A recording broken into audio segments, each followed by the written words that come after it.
Welcome to the Across the Spoilerverse podcast. I'm your host, Paul. As always, joined with Greg. Why'd you look so sad, Greg? Because, Paul, the subject of today is making me sad. I feel sad, Paul. Yeah, I feel a bit sad, to be honest. Hiding it with a little bit of humor before I get really emotional today. It's going Should to we happen. just get it out the way and just talk about it now? So unfortunately, guys, it's bad news. We've I've been thinking over the weekend. I had a long message and chat with Greg, and we've decided that we're going to kind of take a foot off the gas on this podcast and not go with it every week. I don't want to get too far into it, but mentally, I've just been so drained and burned out from everything just going on in my life right now. And just looking at the podcast, I feel like it's not necessarily the way that I wanted to go with it when I first thought about starting up the podcast. And that's for a number of reasons. Like it's taking over quite a lot of my life. I know it's taken over a lot of Greg's life. The way we're having to record with the time difference, that's very difficult. And just the general feeling of it. When I started it up, I wanted to be like, we'll do a positive show every week. We'll get through the strikes and we'll constantly be bringing good news. And I do feel like positivity is the main thing that I wanted from my YouTube channel. But I feel like just the way we're covering topics, the kind of road that we've gone down, I mean, maybe starting in the middle of a strike during one of the worst years ever for box office performance. That's when there's lots of war going on and the cost of living crisis is terrible as well. Maybe it was going to be a difficult time to make it positive, but I just feel like from an outside point of view, people will look at the podcast and think, why is this guy so negative all the time? Why is he hating on it? And though we've tried to be as optimistic as possible, I feel like it's kind of taking away things from what I wanted, and mentally, it's very draining. For example, like last week with the Jonathan Majors thing, I didn't really want to. I didn't stop the podcast to talk about those sort of things because I don't necessarily feel equipped to deal with them. And it's not just stuff like Jonathan Majors. There's a lot of things every week that we're talking about that I don't know. I just don't feel like I'm the right kind of person to handle those things. I want to be making jokes and making people smile. And it has been quite draining on me. I don't want to sound like I'm a victim because I have had a lot of fun with Greg, but I just basically messaged Greg and said, "Look, I'm not really getting to see my family much. This has cost like it's taking a lot of time away from that, and mentally, I just feel like it's sort of it's not the direction that I wanted to take, and I'd rather be going in a positive direction instead of heading down this negative path that we constantly seem to be doing. And we noticed it in the views as well. Whenever we try and do a positive week, it would do terrible. So we then go like, oh well, should we go with a more negative headline this week? And we do that, and the views would be better. But on a personal level, I don't get enjoyment out of going down that route. And I know I've been joking about ending the podcast loads of times. It was literally just a decision over the weekend that I swear down, and I know if Greg might be doubting me, but I said to him, look, I even swear that this has not been something that I've just been planning for weeks now. And we've got a mutual business partner that we kind of sound off to and get advice from. And I had a meeting with them on Thursday, and they were saying, what things are you finding difficult with work? What direction would you rather be going? And yeah, just kind of hit that point. I mean, even the classic movie breakdowns, I started because I realized that I was being a bit too harsh on movies, and it was reflecting negatively on the channel. And I wanted to do a series every week where I'd have something good to say about films. And yeah, it just kind of felt like that. So we have decided that we are going to still do the podcast, but it won't be weekly. And that's purely because every week we're having to gather whatever stories are out.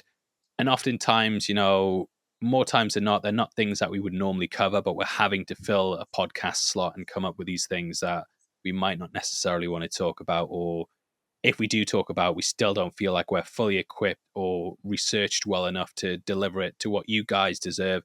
So going forward, we want to do one for June in March. June part 2 in March, not June the month in March. And we're just going to kind of do it as and when. If there's a big story that we can talk about, we think we'll drop it then. And hopefully that builds anticipation with you guys as well. Instead of us just every week popping up with oh, here's what's been terrible this week. Hope you guys enjoy it and feel better at the end of the podcast. So, yeah, Greg, is anything you want to say goodbye? So, it's not our last episode, but it is kind of our last scheduled episode. If that makes sense. I want to take this opportunity to announce my podcast with MT that I am starting up, and I can't Okay. wait for all you guys to go check it out. It's going to be debuting right here on the Heavy Spoilers channel. um, no, I really do enjoy doing this. Like, there's a lot of behind the scenes conversations. Like, Paul's one of my closest friends, especially in this space. Like, there's only so I think with any line of work that anyone has, the only people who can really identify with you are people who are in that line of work. People can always empathize or kind of understand. But like, this is a weird gig that we have, being people who make YouTube videos.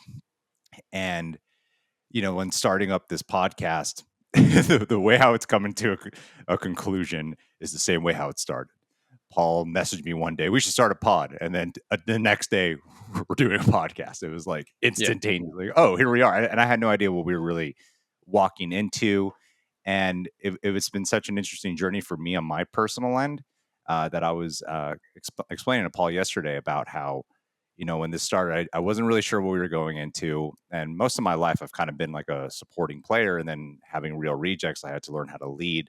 And I got so comfortable leading that coming back to here and then being on someone else's channel, I was like, oh, okay.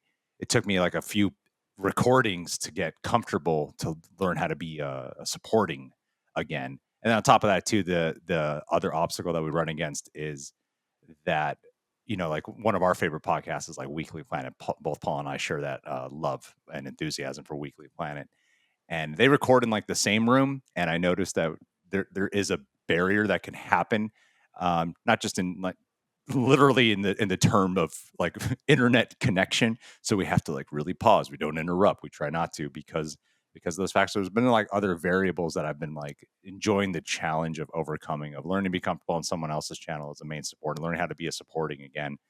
And just being here has been it's been very enjoyable for me. And it's like none of this is at all a blame towards like the audience. Like, you only watch when it's No. negative. It's because we didn't we're not like brand new to this, and I think there's a part in our brain that we didn't let go of, because it's allowed us to reevaluate a lot of stuff about what we really like doing. Like, we know that we can chase like negative clickbait kind of stuff or rage bait, on our own personal end all the time. But we unfortunately, and I've had this talk with Paul too, like, we're not sociopaths where we can just completely detach ourselves from that, especially if it's not coming from a sincere place. That, if we don't like something, we'll be honest about it. If we hate something or whatever, we'll be honest about it, of course. But we don't really want to just feed that bubble unless we really feel like a calling to talk about something. At the end of the day, we just do get, it does affect us mentally and emotionally. And even when like the views are great, it's like yeah, like you've talked to me about like how like the Johnny Depp trial, even covering that for you, which I totally get what you mean, is how like, yeah, they did great numbers, you made good money off those videos, but there was just something about the feeling that it left you with that didn't feel quite good. And Yeah. yeah, so like stepping Yeah. back, I think we followed algorithm and shit, but then through following algorithm, we're like, oh crap, we've kind of set ourselves in this direction that we didn't really want to be in. Yeah. Yeah, like I really want to make work that I'm proud of, because I did so many years of just putting out content for the sake of putting out content. Mhm. We've kind of hit a point now where we don't have to do that, and my working day is basically get up 6 a.m., finish about 5 o'clock. But when we're doing the podcast, that 6 a.m. we finish at 5, sort out stuff with the kids, and then come back to record at 8. And then by the time I get to bed, it's 11 p.m. And then back up the morning 6 a.m. to get the podcast edited and finished by 5. And then just my whole week is like that. And then we've been doing longer videos, so we're getting lots of copyright strikes and claims. So I've got to re-edit stuff, and I've often been working into the weekend. And it's just kind of what I don't, when we're pushing these out and stuff, I don't necessarily feel proud. And it's even gotten to a point where I don't even share the podcast on Twitter anymore, because I don't feel proud about the way I'm handling subjects necessarily, and the way that I'm kind of going off on things. So yeah, unfortunately, we've decided to bring it to a close in terms of weekly, and just do it as and when. We hope you still stay subscribed, because we will obviously be dropping stuff.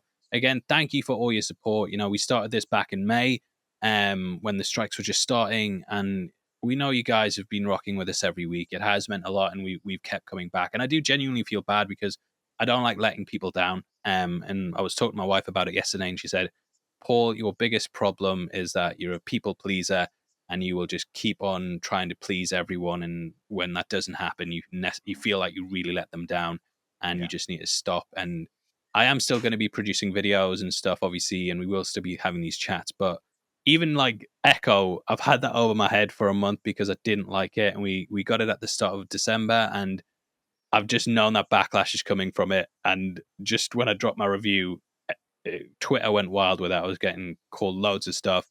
Yeah, there was even people jumping in being like, "This guy hates all MCU stuff. He said Loki was terrible, and he said What If was terrible." And I was like, "You're just making up stuff in your head about me that Yeah. I loved Loki."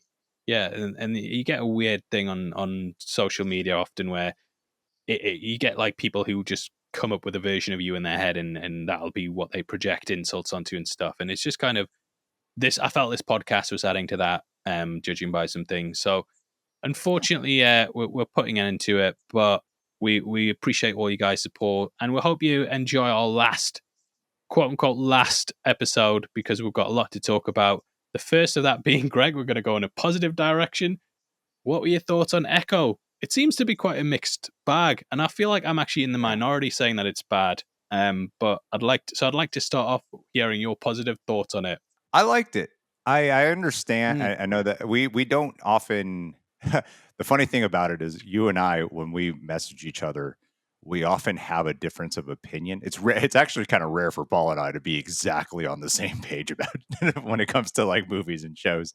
And for Echo, I it was one of those things. If looking back, I don't know. I consumed so much stuff that I'm now trying to jog my memory on like what the experience was like. What I recall from the experience of watching that series was that, yeah, I could see all the flaws. I thought it got better as it went along, but I actually really enjoyed the look of the show a lot. I enjoyed the tone. The supporting cast really, really worked for me a lot. I do think that, yeah, they could have done more to enhance the Maya Lopez character. But by episode 4, I actually really liked. I remember Alakwa Cox's performance in episode 4. I was very much connected to that. In the first 3, that was my main concern. Of, I'm liking the supporting cast. There's elements I'm liking, but it's that Maya Lopez character I'm just not connected to. And then the 4th episode, I remember being very much drawn to her body language, everything about her expressions, and I think maybe it comes down to the direction. And while the final episode does, succumb to the pitfalls of what you sort of expect from a Disney Plus Marvel series at this point, where everything just kind of feels a little bit rushed and truncated and trimmed down, I was already hyper aware of that before going into it because of the original episode announcement.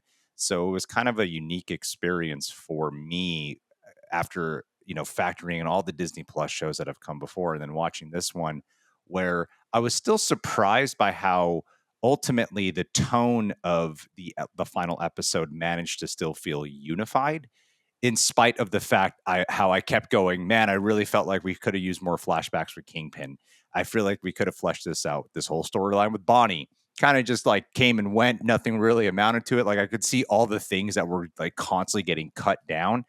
And you could even see that sometimes in the editing of that final episode alone. Like, I remember specifically when Maya gets the text about those people missing, and she like shows up, and then it just cuts to her running with the gun. I was like, oh, there's definitely like missing beats here. But I still thought I felt like the filmmakers were forced into a position where they had a studio mandate, and they thought, how do we still make this feel like a unified tone, still complete whatever this story is that we have for this particular season?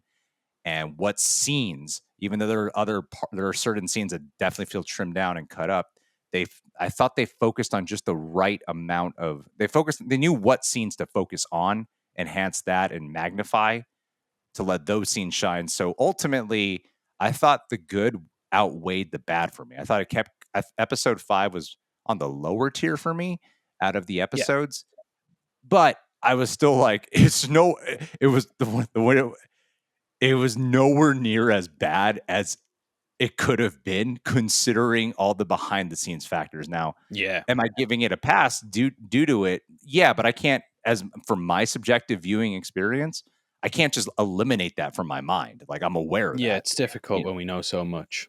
Yeah, and so watching it, I was surprised by it, and I felt like Maya could have still done a little bit more. Like, I've definitely got my criticisms for the show. Like, I covered all 5 episodes, and I talked at extensive length per episode on Real Rejects. But in summary, yeah, every almost every criticism I've heard, I've been like, yeah, to me, the show just went from really good to mid. That's where it constantly went for, Yeah. really good to mid, and ultimately, I was like, yeah, I liked it, and I feel like this. I would have been upset if Kingpin got his ass whooped again. I actually I kind of mean, he like. kind of did. He didn't get his ass kicked. I mean, he got like this emotional Went core to that I feel like therapy. could do something to the He got character. better help. I'm Yeah. sorry. He got better helped He got on the better. psychic plane. Yeah, that's a good way to put I, it. Yeah. my issue was I felt like it was Netflix when you order Netflix from Wish. And I've just stood up to get these down, Greg. These are how much I love the Netflix shows. I've got bloody Luke Cage Steelbook, Mm, Iron Fist, Jessica right. Jones. I've got 2 bloody Daredevils, right? That's how much I love it, yeah? It Yeah. takes more effort for me to take that out the case and put it in the Blu-ray player and turn that on than it does to just press the Netflix button on my remote, you know what I mean? But I've still got Yeah. them. And I was really excited when I saw the first trailer for Echo. I thought, here's a show where they've taken the Netflix characters, they've brought in an MCU character, an Echo, they're going to push them all together and they're going to really, really push it. But I just think that should be the bar. I think Netflix should be the bar and they should be trying to get to that. I don't feel like Totally. they got anywhere close to it. I feel Yeah. everything was substandard in comparison to it.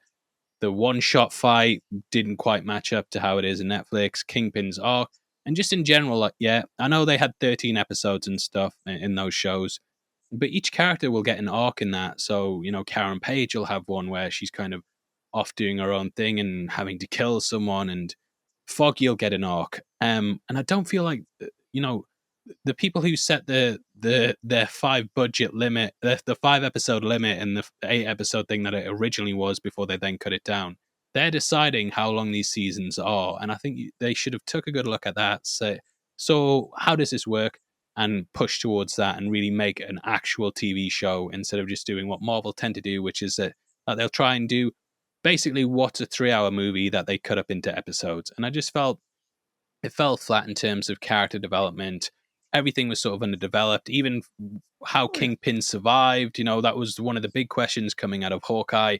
How has he been shot in the head and still survived? And they just skip over that stuff and don't really give us a backstory. Another example I thought of was how they open episode 1, which is with the whole backstory of the Native Americans, what they believe and their religion and stuff. But I didn't watch that and feel like I learned anything because it was so rushed and they didn't really go into it. And I think the representation in the show was good, but I'm trying to get attached to this stuff and learn about it. And they're not really giving me the information that they should be able to do in a TV show. Avatar, it's set on Pandora on like a make believe planet. And I feel I know more about that because of what's conveyed in the same amount of time than what I did in this, because everything's just kind of rushed through. It's like, oh, you have to know this stuff because of you coming as I'm an Englishman, we don't get taught any of this stuff in school. And I feel like you should be sort of brought in at a ground level if you don't understand. And yeah, it was just feeling underdeveloped, and I think that first episode especially kind of lost me because I've just recently watched Hawkeye again, and I just felt like there's way too much that they're cobbling from Hawkeye to make an episode here when they should really be having it as a smaller recap, standing on its own 2 feet, and then kind of going from there.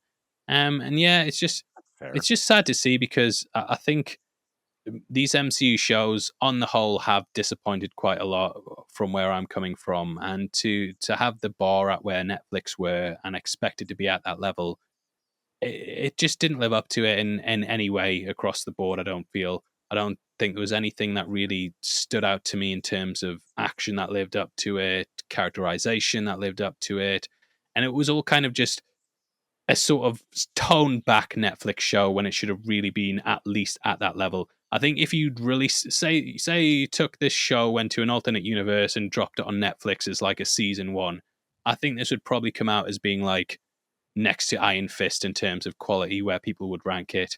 I think Oh, totally. because it's got, you know, the Marvel Studios banner with it, people are giving it a bit more benefit of the doubt and, you know, riding with it a lot more. But to me, it just kind of, yeah, just it took a character I'm interested in and just went in a direction that, like, how many characters in the MCU now just shoot energy beams and have those kind of energy powers? I feel like when we look back at the old MCU, like the Phase One, you had Iron Man with his suit, you know, Thor's got his hammer, Captain America's got his shield, the Hulk's a big Yeah. green giant. You had lots of different powers, and even in something like the Infinity Gauntlet, you know, it's cool to look at.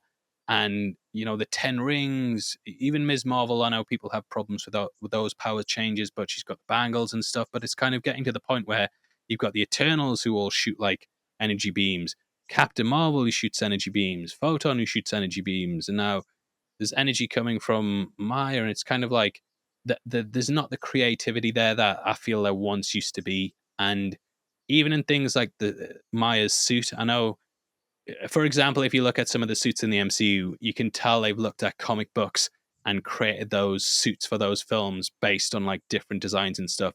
Whereas Sure. this is completely new, and it's obviously just been made by a costume designer because there's not really that flair to it. And I know it's based on ancient dress and stuff, but it's not. It doesn't like pop, you know what I mean? It doesn't feel like a sort of comic book brought to life. It feels kind of like a costume designer has just put stuff together and been like, right there, that's it. And I feel like they could have done more. I I don't disagree with a lot of what you said. I feel like you Yeah, have a and you have it's totally definitely have fine a if people do. yeah, you have a it's like the standard that you went in wanting was like Netflix standard, and I was more like, this is a Disney Plus show. That was gonna Yeah, be Netflix Junior is how I just knew that prior to going to watch it. And then I heard like bad things beforehand. So of course that's going to affect like my expectation level and my desire for what I want this show to be. And I agree with you too on Echo. One of my biggest complaints about the character was that while I liked her performance, especially in episode 4, I thought it carried through in episode 5, is that she didn't really do anything to earn those powers. It was just she learned and about some stuff, and then suddenly she has all these powers. And I thought they could have done something, whether it's because I feel like the show was presenting this choice in terms of the writing. You know how in the beginning of the show it says written by, and there was always like 5 writers, and I always got the impression that they like it was because they had to condense several episodes into one, so that's why there's like 5 writers on every episode. And I think they wanted to set up something with like Maya Lopez dealing with her past and confronting whether or not she is going to be good or bad, you know? So that was like the dichotomy of choices in episode 4 that I thought was really strong, between learning of her lineage when she's with her grandma and then talking with Kingpin. So it's like, which path do I end up choosing? And while the choice is made, there still seems to be this like sort of lack of reconciliation that I thought was missing for the character. And on top of that, yeah, earning the powers. But in terms of the Choctaw Nation people, I actually really like the way they were represented here, not just on an aesthetic level. I yeah, felt like what they did such a good job doing was making the present day community of the Choctaw people feel very much alive. Like it was something that just sort of resonated throughout. And I feel that with a lot of Disney Plus or Disney in general, you know, the joke of the South Park being of Panderverse, that usually feels like it's just pandering, placating.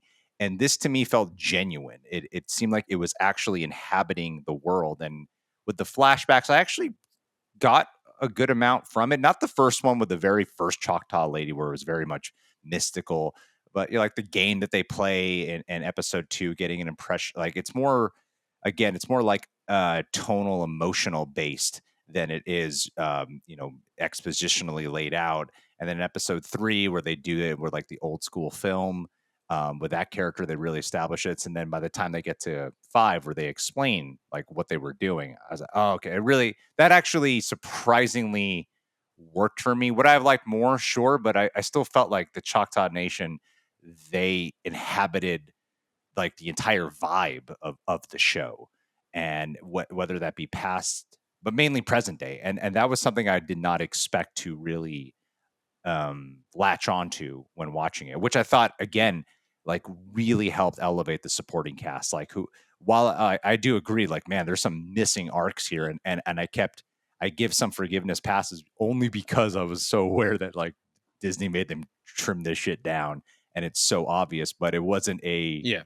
editing disaster or in the likes of like Secret Invasion. Like I think this finale works better than the Secret Invasion finale because Yeah, Secret I Invasion, would rank it above Secret Invasion. yeah, I just feel like, Marvel should be, they know should have that a people are higher losing standard. interest in the Yeah. franchise, yeah, and they should be aiming higher. It shouldn't just Mhm. be a case. They know what the bar is. They've had the bar shown to them so many times by Netflix on what these TV shows should be. And Totally. I think the excitement that a lot of people have for this stuff, Netflix is actually doing a lot of the heavy lifting. Our excitement for Born Again, I Mhm. think the excitement for Vincent D'Onofrio's Kingpin. I think if you just watch this in a vacuum and this was like, this is your first introduction to Vincent D'Onofrio's Kingpin, you might kind of be like, oh, well, I don't see what all the hype is about. I think Netflix are doing a lot of the heavy lifting here, especially going forward. And I think that Marvel have actually realized that they need to be better.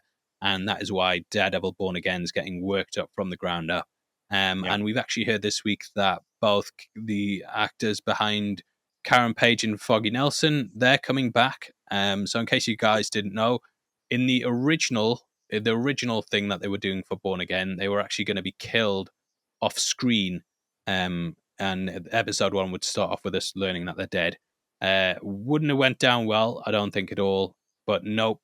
Deborah Good. Ann Wool and Eldon Henson are returning officially for Daredevil Born Again. And I hope that Eldon Henson and Deborah Ann Wool are texting those original showrunners going, I live, bitch. Because doing that, it just shows me like there must have been something going on at Marvel at the time for them to not realize that was going to be a bad idea. And I'm glad that they've actually, put stuff in place. And I think Echo is, I don't think it's the last show that we'll have where it's got these problems of the previous, the way they were doing stuff, and obviously they're getting showrunners in place now and show bibles. I don't think it'll be the last one, but I think it's at this point that they really started realizing, crap, we're losing our audience. Where just Yeah. these Disney Plus shows are diluting the product, and we need to start pushing more and being better. They shouldn't just be mid TV shows. They should be, a talking point and something people are Oh, really definitely. excited to see, instead of being like oh, we'll drop it and hope no one notices. And hopefully, we still have our hardcore fans who will give it good word of mouth. But I don't Yeah. know if general audiences are on board. I do feel like I'm in the minority of disliking it. But yeah, it just doesn't seem to have caught the world on fire in the same way that the MCU shows used to. WandaVision's actually released 3 years ago today, as of recording this, and yeah, just looking at how stuff's changed, it is a bit weird. I think, Chris from 3C Films, he said something on his review of Echo that I think really sat with me, and that is that if Kevin Feige cancelled all of the upcoming Disney Plus shows right now, it might be a better move. And it might actually, if they just said, look, we did an experiment with these shows. Some worked, some didn't, and we've decided to just go back to movies. I think the franchise might be in a better state. But I genuinely worry about some of the thing. Daredevil Born Again, I am genuinely sort of worried about. I'm glad they're reworking it. I'm glad they're getting these characters back, but I'm just, yeah, I just don't know if Disney can handle it and take what I loved about those first shows and do it justice. Netflix at this point to me are the king of the streamers. I think Disney, they did try and they could have got close, but the strategy that they're doing at the moment, I just don't see how they beat them. And I think just the way they tackle their shows and handle them, and they would never be like, we'll butcher a show and just kind of get it out the way. Which it kind of felt like Marvel did with this. The Born Again's the first one with a showrunner, right? They're the first ones that will actually have an actual Yeah, showrunner. yeah. So we've still got Agatha, House of Harkness, or whatever it's called this week, Coven of Chaos. I can't remember. They change the name every other week. There is Ironheart, which wrapped in November 2022 and won't be released until November 2025, which that doesn't fill me with a lot of confidence. We've got X-Men 97, that's Spider-Man show. I think the animated shows are probably, you can, people are more forgiving towards them, and I think they'll probably do fine. I think they'll Yeah. be, solid entries, but they'll not be something people necessarily look back on their watch throughs in 5 years' time and are like, I need to go back through those cartoons as well. So yeah, it's a bit of a weird future. I I mean, think, yeah, what do you guys in the Echo's kind comments of, think of Echo? I'm creating yeah, engagement, Paul. It's the last time I get to create engagement. Guys, what did you think about Echo? Leave it in the comments yeah. below. Engagement. Yeah, I think it was just the potential there. I could see the missed potential a lot on display, and it was just kind of like, okay, you guys, you did okay, but there was so much more that you could have done, and that's how I left feeling. Even the stuff with Kingpin, I'm thinking Kingpin's meant to be this street level Thanos villain now that we've heard about, and I don't even think he's a preschool level Thanos. You know what I mean, Greg? It's kind of the guy's been beaten by Echo twice. Kate Bishop's already beat him. I don't see how Daredevil struggled with this guy for 3 seasons. I think you put him against Spider-Man, he's done. He's not making it out of a fight. He's not making it 5 seconds with Spider-Man. This guy. So That yeah, is it's kind of feels like they dropped the ball on that as well. And yeah, I'm going to try and stop complaining about it because we've yeah. got other stuff to talk about. So you Sure, say sure. something nice and we'll end it there. I feel like Vincent D'Onofrio still gave his A game and Mm, still had an opportunity to. I think his work in episode 4 was the closest we've come to getting like the Kingpin that we've been really missing. And I do agree that that he's a Thanos street level guy, and this show did not really demonstrate that because if you think about it, he loses in Daredevil season 1 and season 3. He loses in both seasons, but it's the damage he inflicts, and you see all the shit that he pulls in season 1 and 3 to still make him feel like the ultimate threat to the point where to beat him feels like a real obstacle, feels like a real challenge. And this did not quite do that, but I'm holding out hope, especially because they have a showrunner. It seems like they're listening to the fans, and it's not the same showrunners as the Netflix one. However, I do. I mean, all the other shows you listed, I have a concern about because they're still part of the same camp of when shit was being produced and written and made and blah blah blah. But Daredevil specifically, I feel like they're going to be putting their best foot forward to make sure this one really works. And who knows? Who knows? Who knows? Who knows? The positive thing I could hold out for is that because they have a showrunner, because they've announced this thing with bringing back Foggy and Karen, that I have optimism for it. yeah, Is the it only showed. positive Yeah, thing I could say. if someone has made a mistake and realizes it and tries to rectify it, that and yeah, I am glad they've done that, and I think that's quelled my worries a bit. Is quelled my worries the right word for that? Well, it is Qualms? now. Oh, Yeah, and obviously, another Disney property that's in the similar sort of boat is Star Wars, where that's what's that? seen dwindling viewership, fans just constantly complaining, back and forth, a backlash. It's like its own civil war. Last week on the podcast, Greg, I talked about how John Favreau should be put in charge of something because he's just a great guy. And the next day, when we pretty much put this live publicly, the Mandalorian and Grogu, they announced that they're heading to the big screen, which will be directed by John Favreau and produced by Favreau, Kathleen Kennedy, and Dave Filoni. The Nope. Mandalorian and Grogu will go into production later this year. This is the way. So it was classic Lucasfilm, which is when they get a bad headline, which was coming off the back of the whole discourse about the Ray movie, and then yeah, they announced this, and I am excited. I think that it's kind of the Mandalorian. We've talked about this before, where the season's viewership is declining, and I think the best way to kind of revive that and go out with a bang is to just do it on the big screen and just get it out there. You can Yeah. get characters like Luke in it. You can have de-age Harrison Ford or something. I don't know if you'll sign on to it, but you've got a big opportunity here to tell a story that kind of takes us into a new direction. And I believe that Jon Favreau is the best man for the job. The guy created The Mandalorian. He also has done wonders at Disney. You know, I don't really like the Lion King live action remake, but it's done $1 billion for them. The Jungle Book. Directed Iron Man, played Happy Hogan. The guy is fantastic. Mm-hmm. I remember when we first talked about this, I was very much apprehensive about it because of I'm of two minds about it. At first I was really apprehensive about it because I was like, well, I feel like they try to jam pack a lot into that. You're probably going to be asking a lot of your viewers to have to watch all these seasons, and the list goes kind of on and on when you look at what they do in the shows of how it feels like they maybe didn't have enough time. But the shows are weird because they can usually have two very opposing feelings. They didn't have enough time to tell everything they wanted to tell, or they really stretched the shit out when it did not need to be this long. It's like usually one or the other. And I'm excited for this now because when thinking about what I was first saying is like, do I still have some of those concerns that they might try to jam pack it with a little too much, like a season's worth into a 2-hour movie? Sure. But, watching the show Mandalorian, even certain aspects of Ahsoka, but specifically Mandalorian, they really throw down for the visual department where a lot of that sort of deserves to be seen on the big screen and not just on a television. So with that in mind, I'm like, yeah, the spectacle of it is pretty cool. And The Mandalorian is the first, if you can correct me if I'm wrong, I feel like that is the only thing that has really been produced that is an original character, something originally produced from the Disney era that has, for the most part, been universally praised, unlike what's happened with the Rogue Disney One. sequel trilogy.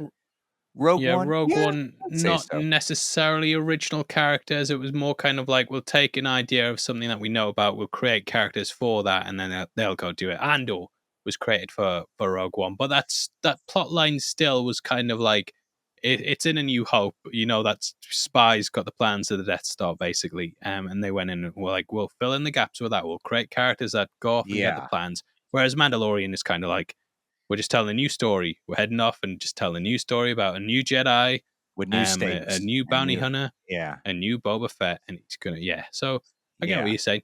yeah.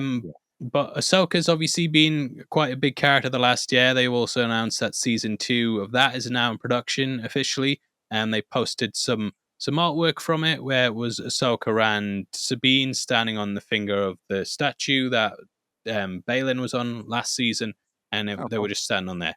So leaning heavily into the Mortis God stuff, I think that is kind of the interest that people had in the last season. You know, it originally started off, those first 3 episodes, it was, who is that guy? I forgot his name now, Greg, but he was another Mephisto. You know the one. He just turned out to be green gas in the end. The one with the mask. I thought it was Ezra, but Marek? loads of people giving theories about it.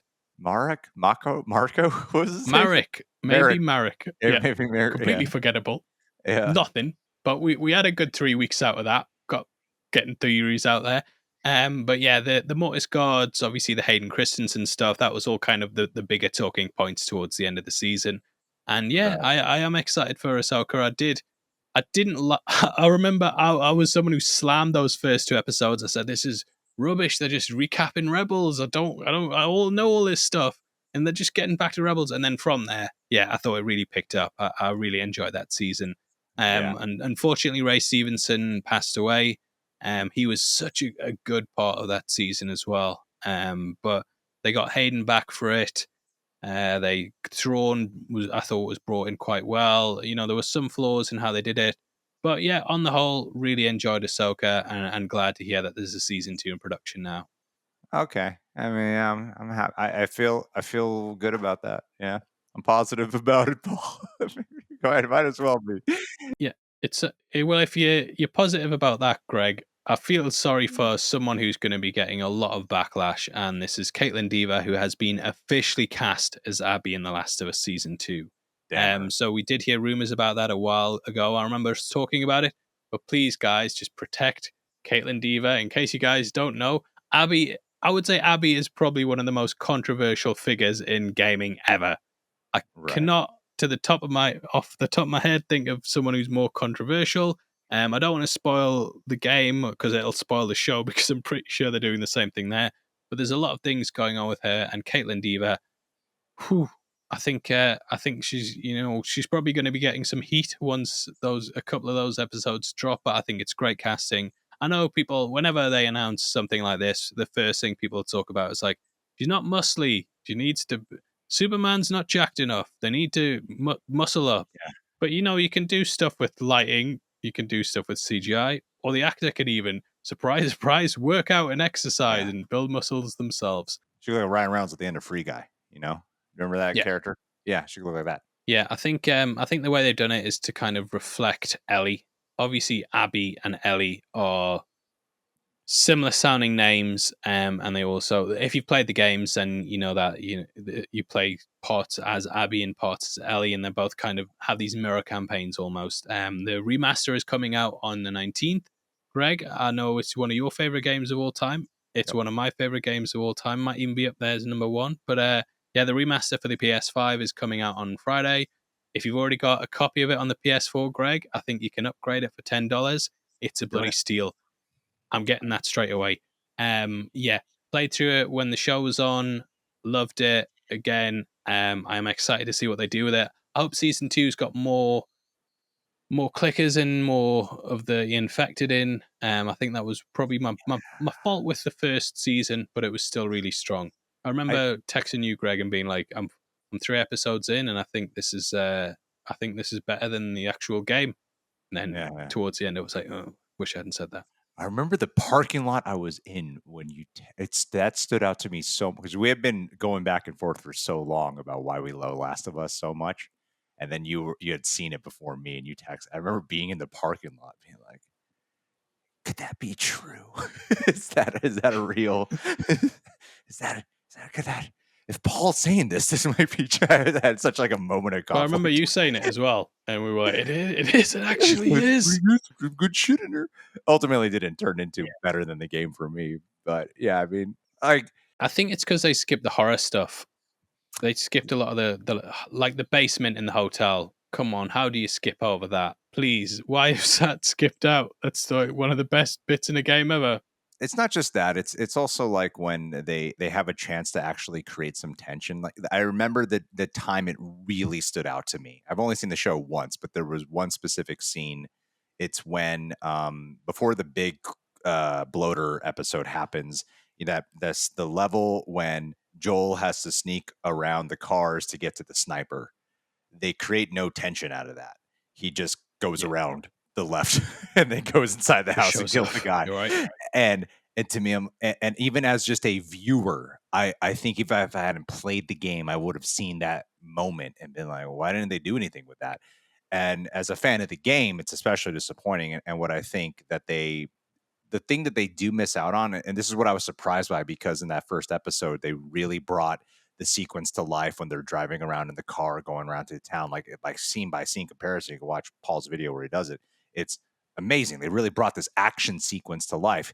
Yet the on ground stuff, when you're like fighting the monsters or you have to like distract them or the sneaking around, that element of cinematic adaptation, they kind of just did a bit of a, I don't want to say generic, but it's borderline generic pass on how to handle the action for it. When I'm like, oh, but visually there is a specific, there is a specificity to the visual aesthetic of how to do the action and the mood and the tension, and they didn't. It didn't seem like they even attempted to really do that, and that's something that I hope they do bring to life, especially for Last of Us 2. Like that is Last of Us 2. I would Yeah, argue is my not argue. It's my opinion. It is my favorite game of all time. I'm pretty sure it is my favorite. I'm going to tell I'd anyone argue else that that it's haven't. not your favorite game of all Yeah, time, what are you Greg. doing, man? What are you find my opinion? Yeah, no, it's my it is my favorite game of all time, and I know we can't talk about spoilers, but I was kind of vlogging my experience with it. We're in the first 30 minutes, the first day of playing. I remember vlogging, being like, "This is some manipulative ass bullshit." I remember just saying that, like, this Yeah. is not working. This is so manipulative. And then when I finished it, I was like, I loved it more than the first one. So it's a challenging Yeah. experience, and I'm excited for It wins you around. I it. think it I think depending on who you are, as yeah. what we've criticized about the show, though, they did have some good human elements that they added into. For example, the Bill and Frank stuff episode. Mhm. I mean, was that up for? Did that win an Emmy? I don't know what the awards are this week, but I feel like that was nominated for something, and that was great. And just the things like making Joel deaf in one ear and the little human touches that they added in. I hope they do with that in season 2. I'm guessing it's going to get split into carrying over to season 3. I'm very curious about the structure because without spoiling, you got. We don't have to spoil. I mean, I feel like most people who are listening at this point probably played the game or know what happens in the game. But without spoiling it, like you play the first half, not the first half. You play like the first third as Ellie. Then the second third, they go back in the same time frame of where you start with Ellie, but you're playing as Abby, and then you go back to playing as Ellie. And Yeah. and so like there's time overlap and there's a very specific structure. So the thing to me that I'm most curious about going into this season, because I'm sure like acting, we'll just see how she does. I'm sure it'll be fine. And like I know like to me the physicality of Abby is very important because it's very demonstrative of who her character is. But the structure is I'm like, how are they going to structure this? Are they going to emulate exactly what the game did? Because I don't know if that would work for a show. It would be very challenging. Be a cool way to challenge the audience, I think, for those who haven't played the game.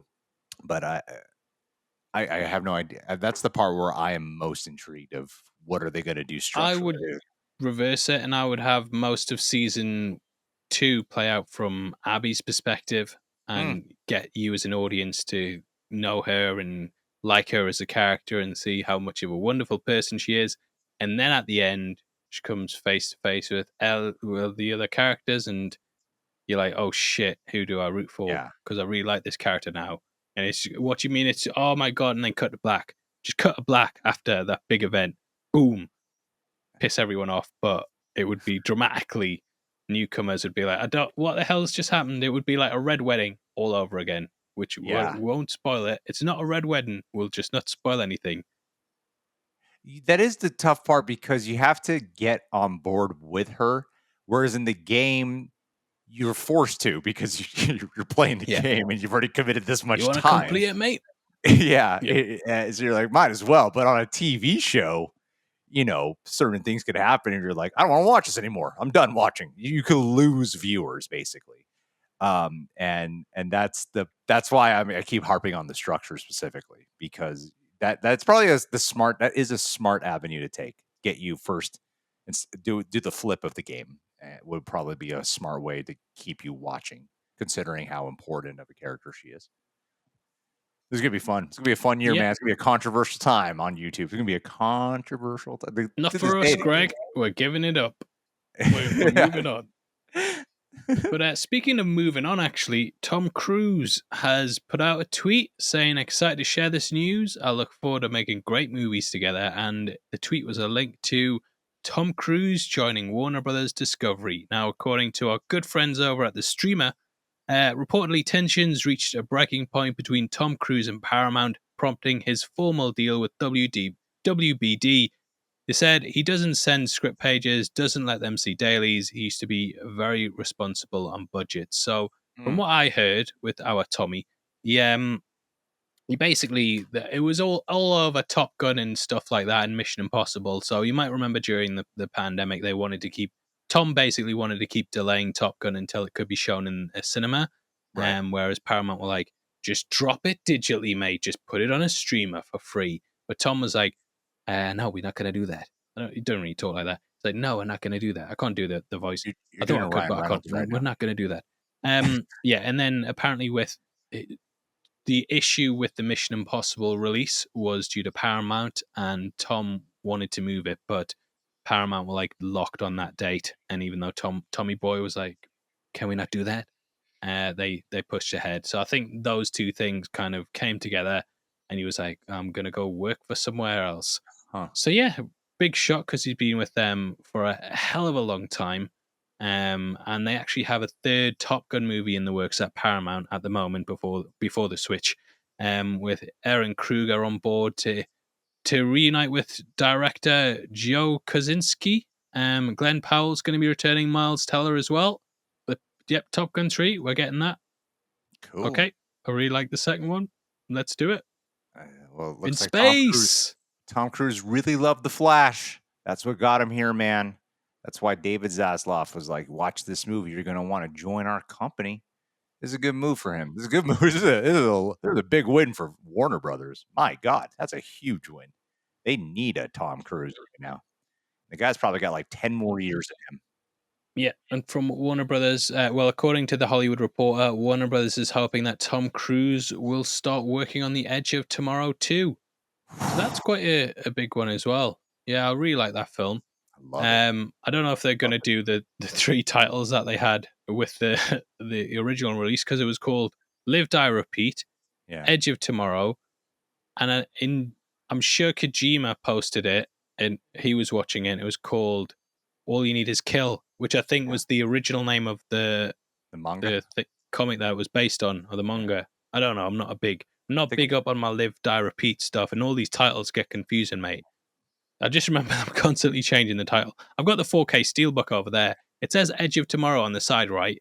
Yeah. But I know from the cover that it says Live, Die, Repeat. Yeah. And I'm like, what do I call this movie? What the hell do I call it?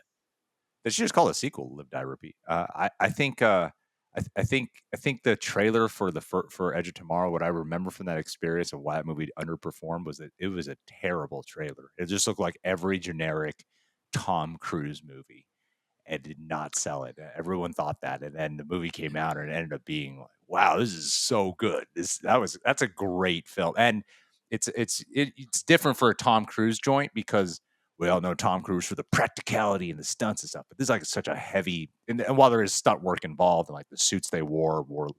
Have you done a breakdown for that movie? Have you done like I'm a going classic to. movie I've got it breakdown? on the list. Yeah. That's why it's over there. I basically okay. have a Yeah. pile of Blu-rays on there, and There's it's a lot just of like great facts. just A lot of work great down facts. the Blu-rays. Yeah, a And lot the of fun reason facts. why I don't, I'll say like one video, I'll be like, I'm working on Terminator 3 next. I'm working on this next. It's because I'll buy a Blu-ray, watch it, and be like, putting it on the pile. So that's why Wicker Man is like, came out of nowhere, and it's like, I'm working on that next. But yeah, brilliant film. Yeah. I think it was around the time of Oblivion when Yeah. old Tommy Boy was kind of making those sort of very generic looking sci-fi films that people are like, And it was sort of around the peak of the MCU when all people cared about was comic book movies, and like, Yeah. I just want to see comic book movies all the time. They're my favorite thing. So yeah, interesting that he's gone to Warner Brothers. Quite a big shake up there. Probably is the biggest star in Hollywood, and for him to move studio like that, Paramount must be kicking themselves. But there was recently that talk as well that Paramount and Warner Brothers were going to be merging as well. So maybe he'll just end up back at Paramount still. So you try to escape, you son of a bitch. We've I got do. you. And that could be the plot of like Mission Impossible 10 or whatever. Him trying to escape Paramount, but just keep tracking them down. I do miss Tom Cruise just performances though. Like they listed Magnolia here, and I was like, oh yeah, he's so good in that movie. And even something that was along the lines of just Collateral, which has like a couple of action scenes, but that's just a damn good performance from him. And I miss that. And I think like at the end of the day, we have to come to terms with the fact that Tom Cruise is getting older and there's only so long he can endure. Like, so maybe he has to get like the last bit of the action movies out of his system for like the next 10 years or whatever, and do these crazy stunts, get your Top Gun 3 done, your Mission Impossible 10 done, get it all done. But he's got to go. I think he has to go back eventually to just doing true, like we watch it for the performance and not just to watch Tom Cruise risk his life, And I miss that because he gives good performances still. Like even in those movies, like Top Gun Maverick, I thought he did an excellent job of that. I thought it was a great performance.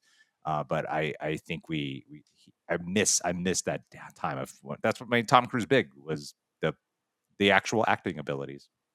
Few good men. Yeah, and then he went crazy with the stunts. He went too far with those stunts, Tom. What you doing? Hanging on the side of an airplane? Are you crazy? Crazy man. Crazy. Crazy man. You should have got AI to do it. And speaking of AI, Greg, oh bloody hell! I don't know if you've seen this stuff with SAG-AFTRA. Have not. But yeah, despite This comes from the streamer again. Despite lobbying against generative AI during the strikes, SAG-AFTRA have announced a partnership with AI company Replica on an AI voice agreement. So this will be for video games, I believe, and it's said to be an ethical approach to using AI. But I tell you, I follow What? some voice actors, mate, and they were not bloody happy. None of them agreed to it. None of them signed off with SAG and said, "Let's do this." It just came out of nowhere, and I believe that SAG just don't want to go back on strike. And I spoke to someone and they said, yeah, they just Fran Drescher. These aren't my words, these are alleged, in case I get sued, but allegedly Fran Drescher just wants residuals and stuff and doesn't really care about AI things. So yeah, What the hell is don't a know why ethical approach? What could that we be? ask you before doing it. I don't know. Yeah, what the hell could an ethical approach possibly be? That makes no sense to me. Unless it's We like, should I'm just do this dying, keep AI using my voice. podcast. I know, we can keep it going, and we could really rage bait the shit out of it from here on out. Yeah. We could there is a time where that will happen with people. I don't understand this.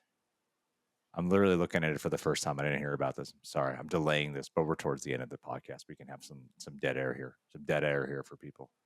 Yep, I got no It's information crazy. here. This makes no sense. I don't understand it. Well, that's why we're ending the podcast, Greg. I lied all about that stuff about being We have worn no out. answers for people. So I've never been more energetic in my life.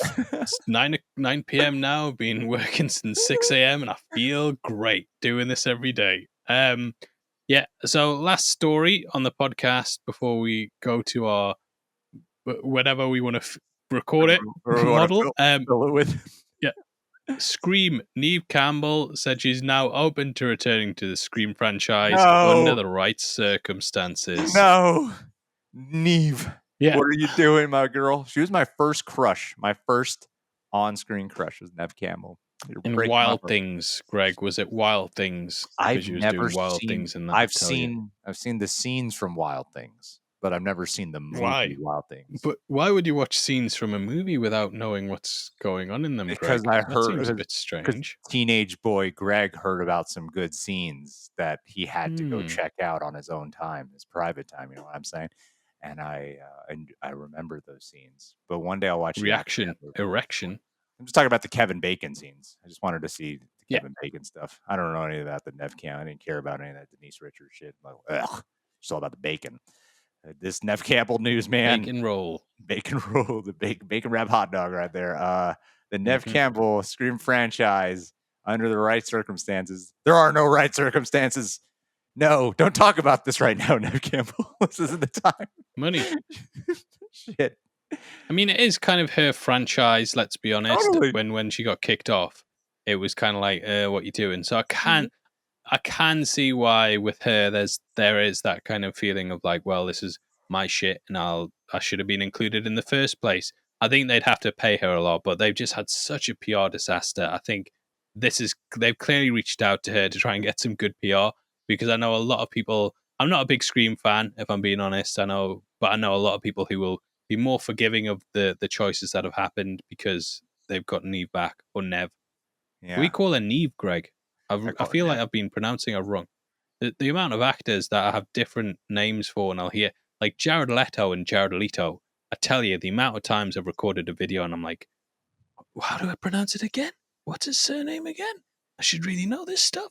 But because I've questioned myself so much about it, I just keep questioning myself. And Neve and Nev Campbell is one of those names, Greg. Well, you speak proper English, though. You're British. You got the proper. Mm. You got the. What's the classic joke?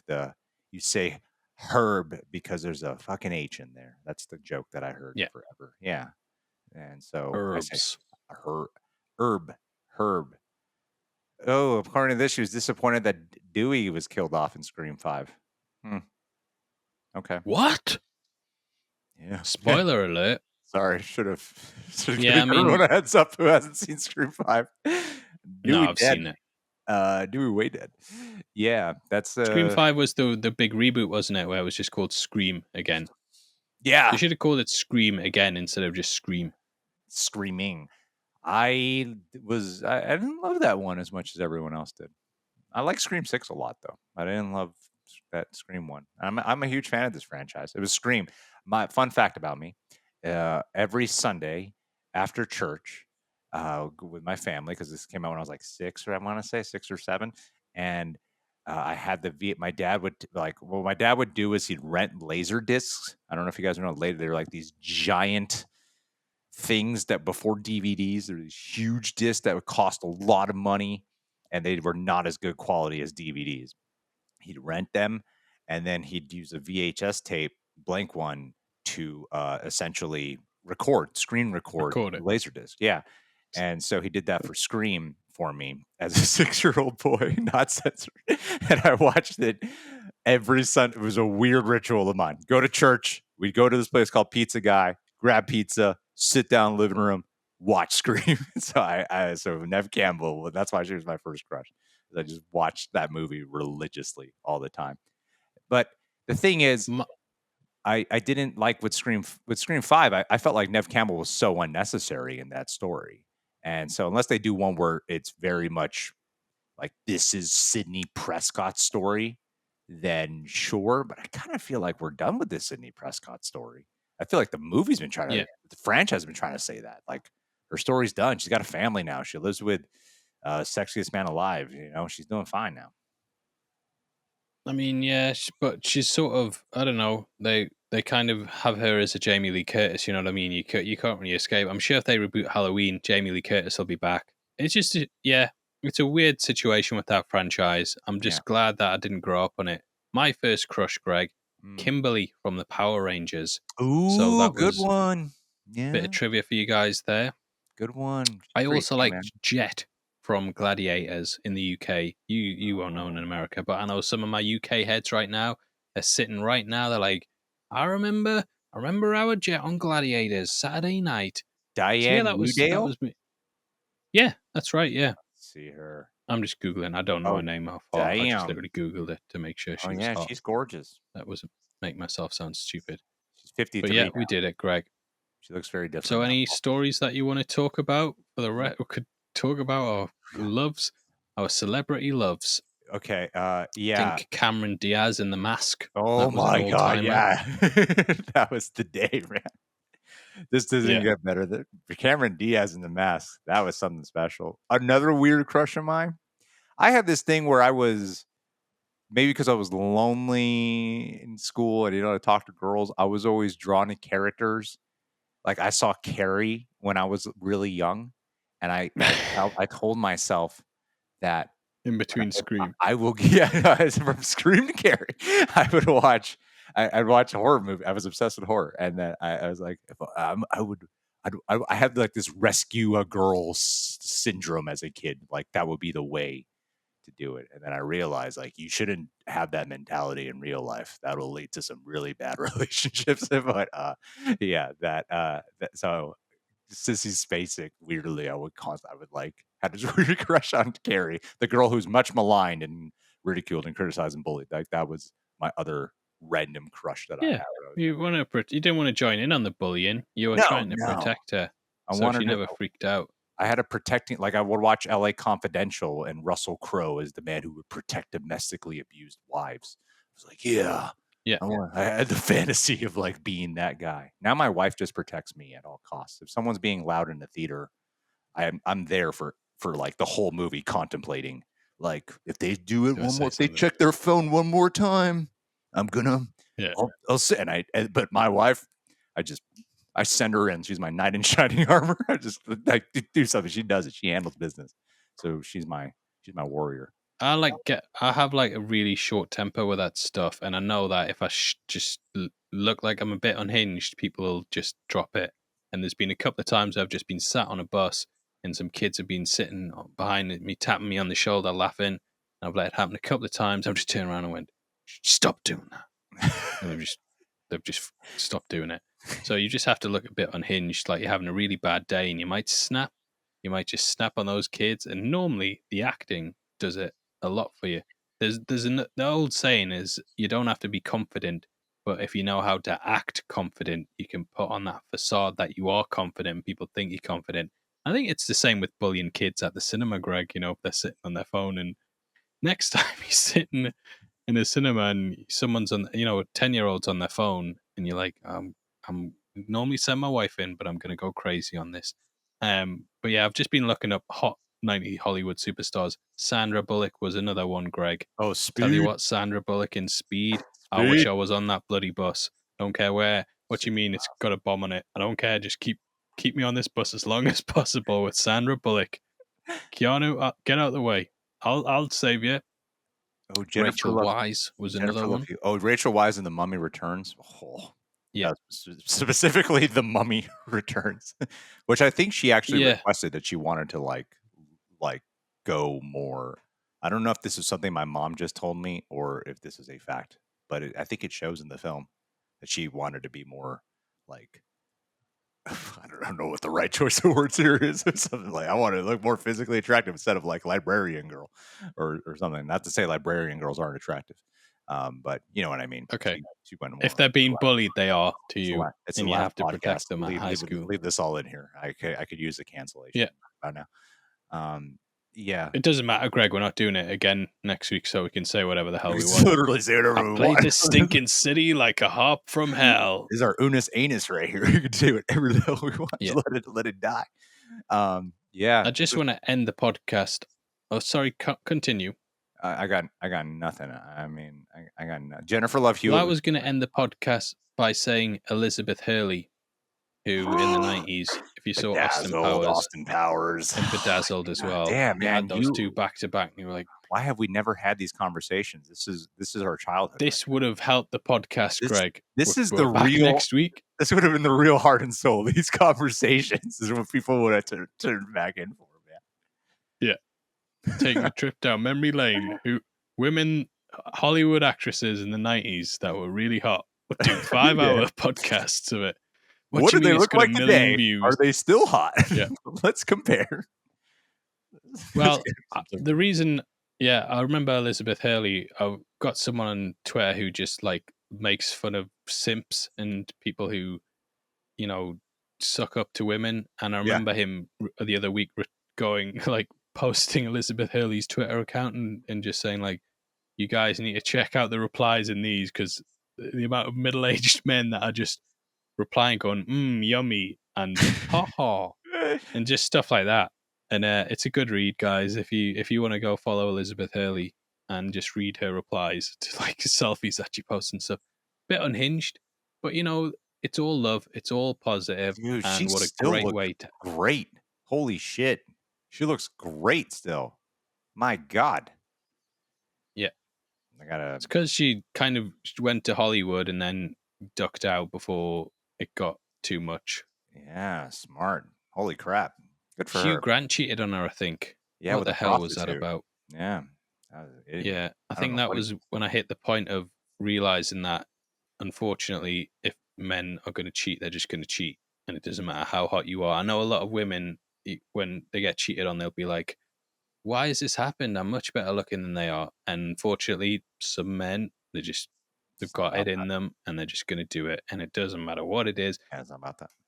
Look at Elizabeth Hurley, guys. Yeah. You know what I mean? Cheating on that. It can happen to anyone. It could be happening to me right now, Greg. Dude, my wife's been every time we go on these podcasts. Jay-Z cheated on Beyonce, man. Like, yeah, no, it's wild when you hear, because it's easy to think like, why would you do? But then you know, men just want the variety. They like the buffet. They like the choice. And I also think that just relationships just aren't based purely on looks as well. No. So you know what I mean. There's other factors going in there. That woman might have just been nice to him for 5 minutes when he was in a bad spot on his Instagram, and you just don't know. So what message I want to leave you guys with is that be careful out there. And my wife's probably listening to this and thinking, if Elizabeth Hurley messages Paul, the marriage might be over because of the way he's been talking about her. But I love my wife more than anything, Greg, and that's how I'd like to end the podcast. I love your wife. If my wife had been a movie superstar in the 90s, I would have been making a podcast about her and mentioning her every week. Yeah. I would have just been doing vlogs. I think I should just do vlogs of me going to prostitutes with my wife and being like, no to the prostitutes. Yeah. I love you. Okay. Well, that's why we stopped doing the podcast, Greg. Did you see all the Madame Web marketing this week? I've been having a right laugh with that. with the Madame Web ocean spray Oh, stuff. there's like sexual, like, Jesus. yeah, Yeah, the way Dakota. Oh, you had a really funny tweet about that. Yeah, that was a hilarious tweet. that went viral, Yeah, that, Greg. that I'm was proud of that was myself for that. that was a funny ass tweet. That's really that's a Yeah. bold tweet. Yeah, When it's true that I was it's getting true. so much It's true. shit from I was getting so much shit from Echo just saying I was disappointed in it. And then I followed it up the next day with that, and I was like, Yeah, I'm back. I'm yeah, back to having a good time on Twitter. yeah. That Yeah, was I don't know if you guys saw, but there was a video of Dakota Johnson where it's just basically her in a room just and just saying, I think you're going to enjoy Madame Web so much that you might see it twice or yeah. something. And I swear to God, they're just going full on sex with this It marketing. plays And they like had those her commercials. costume reveal. Yeah, It plays like those commercials I would catch at like 2 a.m. yeah. On like television. Yeah, It was like an 80s dating yeah, videotape. exactly. And if you guys remember those, yeah, it's just like, I'm looking for a big hunk to take me out on the town Yeah. on a bottle of ocean spray. Because basically they revealed the Madame Web costume on a bottle of ocean spray. And yeah, weird Sony, you don't know why you do this stuff, but I'm down for it. And I was just contemplating leaving my wife for that bottle of ocean spray. Because that promo, mate, that promo was Yeah. bloody sexy. That had been released in the 90s, Craig. Me and you, when we were 6 years old, would have been like, Mom, can I have a look at your phone to just quickly check Twitter for something? You've been on that 5 hours, Paul. What you looking at? Just a Madame Web commercial. Just like watching this Madame Web commercial in the bathroom, Mom. Just leave me alone, Yeah. please. Yeah, it's my superhero stuff. That commercial is. Doesn't she say? She says, "You'll want to see it twice." And it's like, oh Yeah. my god, We know what that means. At first, it's like, is this just Dakota Johnson the way she talks? And then that line made it go. They know exactly what they're doing. They're 100% trying to reel in that male audience to just Google and be turned on. And I don't know, it might work. It actually might work. I mean, you got like her and Sydney Sweeney. Like those are, I figured it would be if Sydney Sweeney makes one of those adverts, oh yeah, oh my god, I think the marriage rate, the divorce rate is just going to skyrocket. Yeah, I don't see how it doesn't. Madam Web ruining marriages left and right. But yeah, dropping Valentine's Day as well. Oh, imagine going to the cinema with your date and Dakota Johnson's just like, I think you guys are going to want to stick around for the post-credit scene. There's two and they're big and juicy. Oh, shooting. I would just be in the aisle. Yeah. It's going to be. So pretty much devolved into the worst version of the podcast that we could have to end on our final note. I strongly disagree. I think it's gotten better. I feel like it's making me reconsider our decision, Paul. Yeah. I'll happily work 12 hours a day to talk like this at the end. Sex jokes the entire time. Yeah. I'd gladly do it. All right. Well, close this out, man. Let's end it, and then we'll delete every video. Yeah. Thank you guys for all your support. I know we've got a lot of women who listen to the podcast at the end. They're probably turned off by now. So, hopefully you guys have had fun with us since May. It's been a long time. I don't know how many episodes we've done. I think it's in the 30s or 40s. I'd probably have to work it out, but it's still an all right run. It's just got too much, guys. Took on too much on my plate.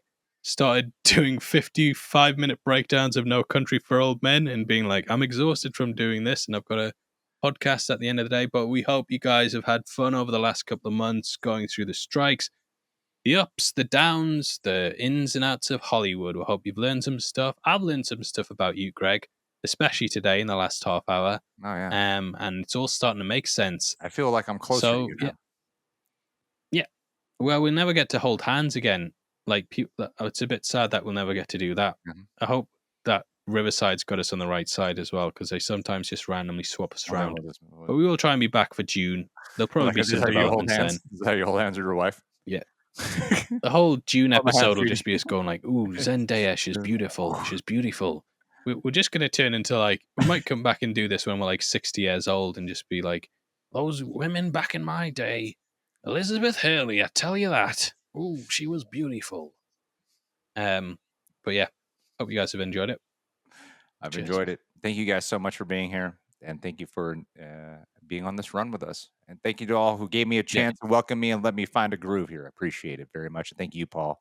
I hope you'll still be my And friend if you after want to this. follow Greg, he's on Real Rejects as well. Oh, Just only go, took you're on 30 YouTube now. podcasts.